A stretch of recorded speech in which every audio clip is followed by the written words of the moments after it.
It's not what happens that determines the major part of your future. It's not what happens. What happens, happens to us all. He said the key is what you do about it. It's not what happens, it's what you do about it. Since we cannot change the circumstances, but we can change ourselves. We can change what we do. Ben Franklin was a pretty smart guy, and I want to start with a quote by him. If you do tomorrow what you did today, you will get tomorrow what you got today. As I want you to wake up tomorrow and do something different. And understand if you do the same damn thing, you're stuck. Up until now, you've attracted the things to you because of the person you've become.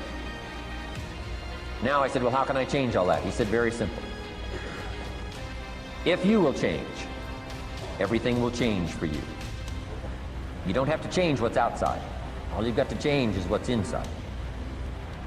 To have more, you simply have to become more. And then he said, don't wish it was easier, wish you were better. Don't wish for less problems, wish for more skills. Start working on yourself, making these personal changes. And he said, it'll all change for you. Learn to work harder on yourself than you do on your job. Accept where you are and the responsibility that you're going to take yourself where you want to go. See, a lot of people want to exempt themselves from taking responsibility. All they want to do is talk about the problem. You want to take responsibility for your life. I got me here, I can get me out of this. I'm not going to be a volunteer victim. So part of beginning to get unstuck, you've got to decide that the behavior pattern that you have adopted doesn't work for you. You've got to change your strategies, and changing your strategy means reinventing your life. Your life is the exact reflection of the choices you have made. Love your life? Great, you've made awesome choices. Hate your life?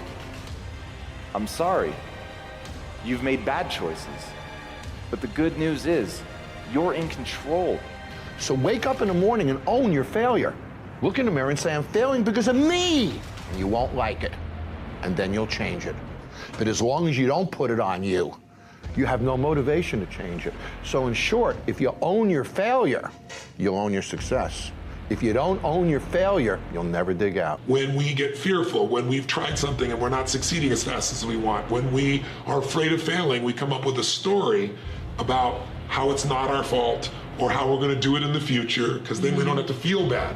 But I think if you can come up, when you change the story, when you come up with a new set of beliefs, you'll find yourself finding the strategy or using the strategies that already work that are there that right now your mind says, oh, it won't work. So when you begin to look at your life and you know that you're not doing what you can do because you have allowed yourself to be held captive by your fears, and you allow yourself to be immobilized by fear, what happens in the process is that you begin to abuse yourself.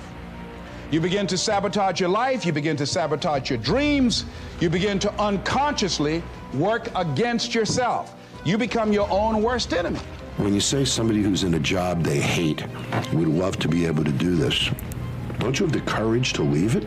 So you're in a job you hate, you're doing nothing to change it, but you'd like better. So what do you do about that?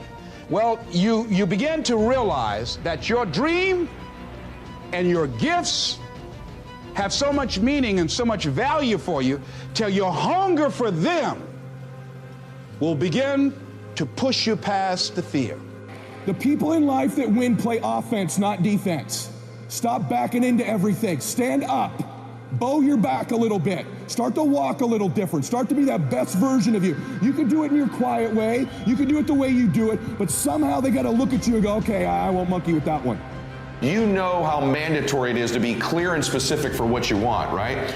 Can you get laser obsessively focused towards something you want so badly, you want it like oxygen. It's like you want it like you want to eat. You want it like you want to live, right? Ask yourself truthfully, your big goals and dreams, are you really clear on what they are? Because if you don't have that, we can't even get started. You've heard me speak many times about outworking everybody, but I think that just feels good when we hear it, but most people don't take it seriously. If you think that I have a little bit of success in my life, I can tell you what I attribute it to. Yes, self-confidence, yes, mindset, visualization, goals, all the things I talk about all the time: listening skills, influence, energy transfer, how to be happier. Beliefs, values, identity, habits, routines, right? These are the things that make people up. And I just have a value system that says it's not about the money. It's about building something you believe in. It's about serving other people. It's about work ethic. It's about showing up and working. You do one more at least than you think you're capable of. So when you're done, whatever you're doing, whether it's at the gym or phone calls or meetings or in sports, one more shot, one more throw, one more swing of the golf club or the baseball bat, the separator is for the winners. They do one more. You want to get your work ethic so high that people actually admire you. You got to get to the top.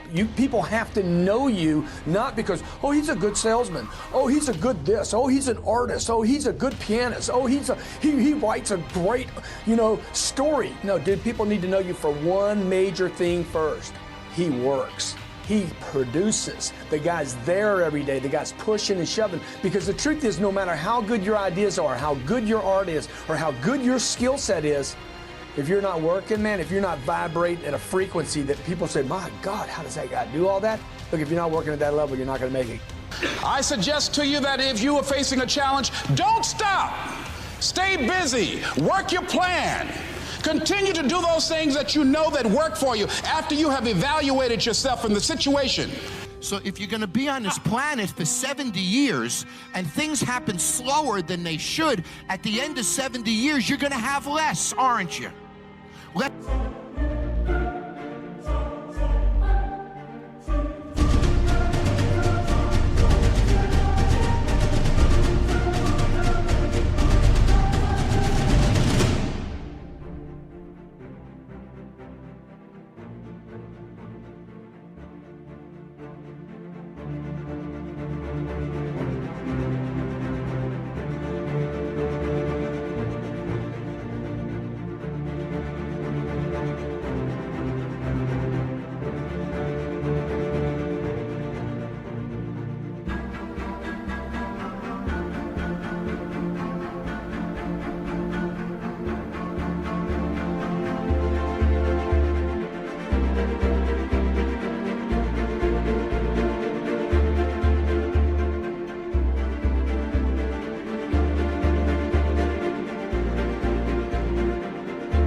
Experiences, less time, less money, less of everything. So let's all hurry up, man, and get more out of life. Most people don't understand you can obliterate most problems with just massive action. If you really want to get results, measure your target every hour to see what did we get in the last 60 minutes. I know that when we don't achieve targets here in my office, the first thing I ask, what is the target? No target results in no sales. So if you're in parts, if you're in service, look, have a target. Measure that target. You got to do it for the right reasons. You got to do it because you love the business. The reality is the thing that would make me love my life the most, because it would still be fun to just go home and be with my wife. But the thing that will make me love my life the most is to do the things that are fulfilling. And I think fulfillment has a very specific, universal formula. And that formula is work your ass off to get very good at something that you care deeply about, that allows you to serve not only yourself, but other people. As Buckminster Fuller said,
there's nothing in a caterpillar that tells you that it's going to be a butterfly.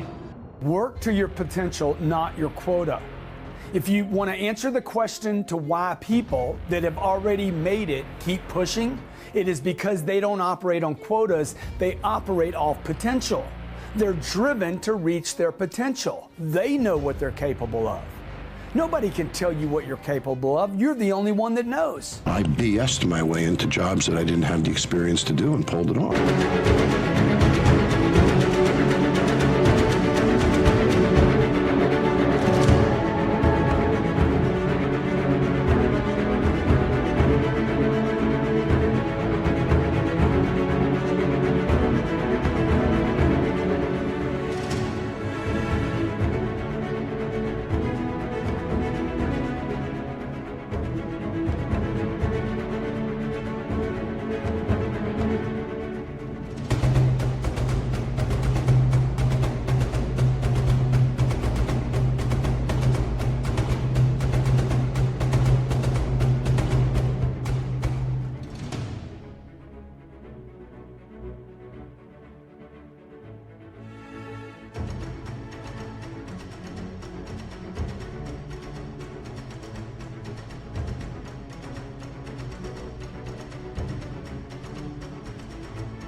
But I had to believe in myself to BS my way into a job. And I knew I could figure it out too. Right. And that gave me the confidence to show up at the interview and convince that guy to hire me, because I was convinced myself that I could do it.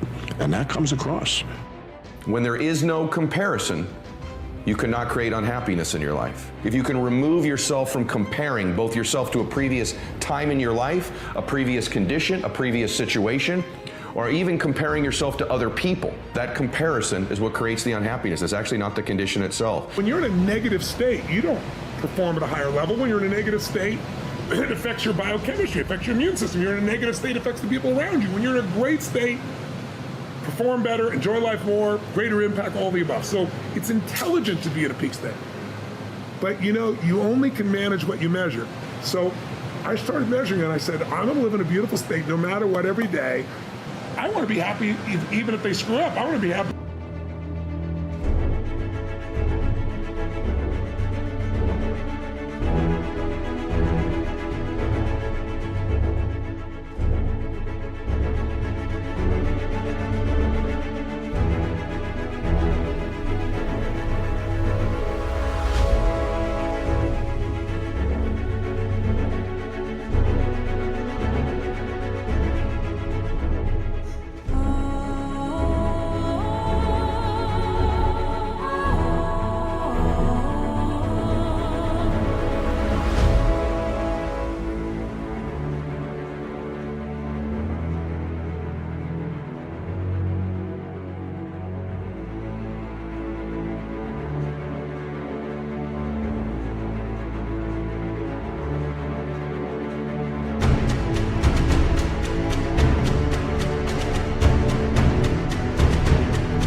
They lost $1 million.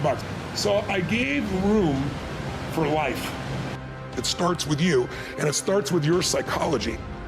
If you died today, what dreams, what talents, what abilities, what gifts, what ideas would die with you?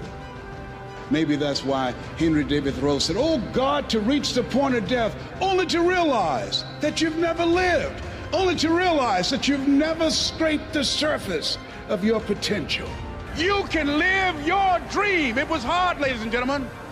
It was very difficult to pick myself up each day believing that I could do it. There were times that I doubted myself. For those of you that have experienced some hardships, don't give up on your dream. It's not over until I win.